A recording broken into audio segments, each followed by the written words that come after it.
मंगल भवन मंगल हारी।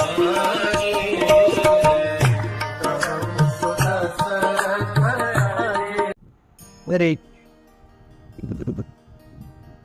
सीता की नजरें खोजने लगी कि ये कौन सी आवाज है, ये किसकी आवाज है जो इतने सुमधुर तरीके से जो मुझे पता है, जो मुझे पता नहीं है, वो सब ऐसी आवाज में गा रही है जो कर्ण मधुर है।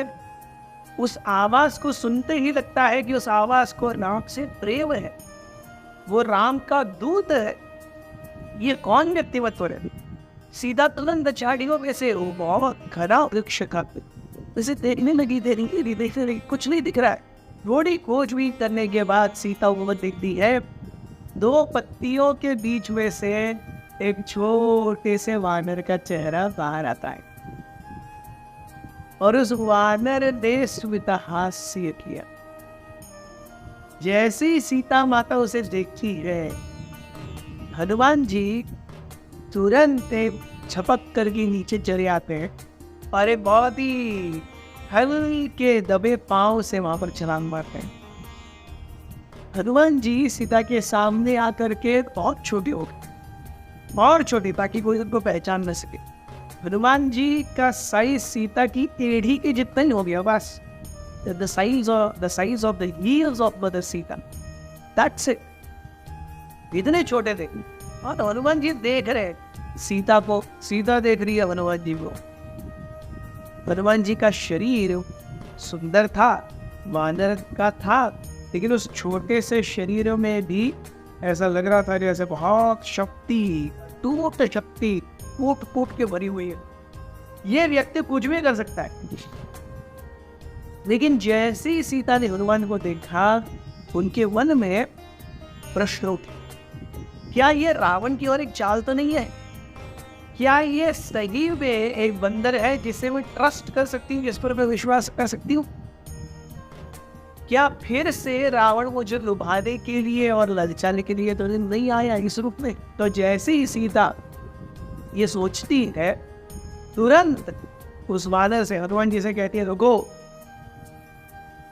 और जैसे कि सीता देख रही थी, सीता हनुमान जी को देख रही थी, सीता सोच रही थी, हनुमान जी ये देख करके धीरे धीरे सीता के पास आ रहे थे।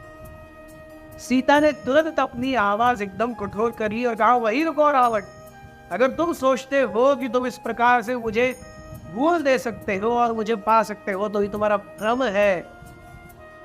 मैं इस क्षण अपने देह को पूरी तरह से भस्म कर दूंगी, लेकिन तुम्हें हाथ नहीं लगाने दूंगी।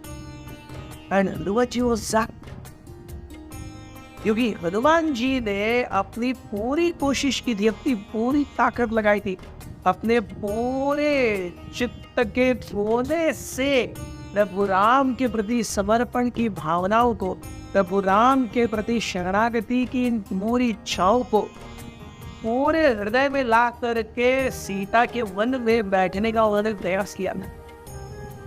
लेकिन इस पूरे प्रयास के बाद में the result is she is doubting. So कैसे हो? हनुमान जी भी देखने लगी और वो सोचने लगे कि अब मुझे और कुछ करना होगा। हनुमान जी ने कुछ ऐसा किया जो सीता देखते रह गई। हनुमान जी ने अपने दोनों हाथ अपने सर के बहुत ऊपर करिए और सीता जी के सामने पूरी तरह से दंडवत प्रणाम किया। अब सीता जी ये जानती थी कि कुछ भी हो जाए रावण ऐसा बिल्कुल नहीं करेगा। 10 महीने में सीता रावण को पूरी तरह पहचान चुकी थी। तो ये जो कार्य है, किसी के सामने झुकना, वो भी हाथ ऊपर करके और दंडवत, ये रावण कभी नहीं पसंद। तो जब सीता को थोड़ा भरोसा आया कि ये राम का दूत हो सकता है, फिर भी just to make things doubly sure, Sita Ram से हनुमान जी से कहती है, I give you a test, मैं तुम्हारी परीक्षा दूं। अगर तुम उस परीक्षा में उत्तीर्ण हुए तभी मैं मानूंगी तुम राम के दूत हो, राम के सेवक हो। मैं चाहती हूँ कि तुम राम के रूप का वर्णन करो, describe the form of Ram. ये सुन करके हनुमान जी स्मित हास्य किए क्योंकि यही तो चीज उन्हें हमेशा चाहिए होती थी।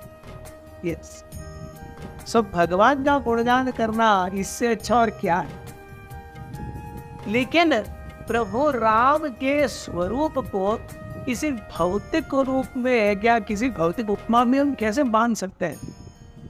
तो हनुमान जी सोचे कि प्रभु राम की महिमा, उनके गौरव, उनकी गुण, उनकी सुंदरता को भौतिक उपमाओं में बांधना, ये उन गुणों की और सुंदरता की का अपमान होगा।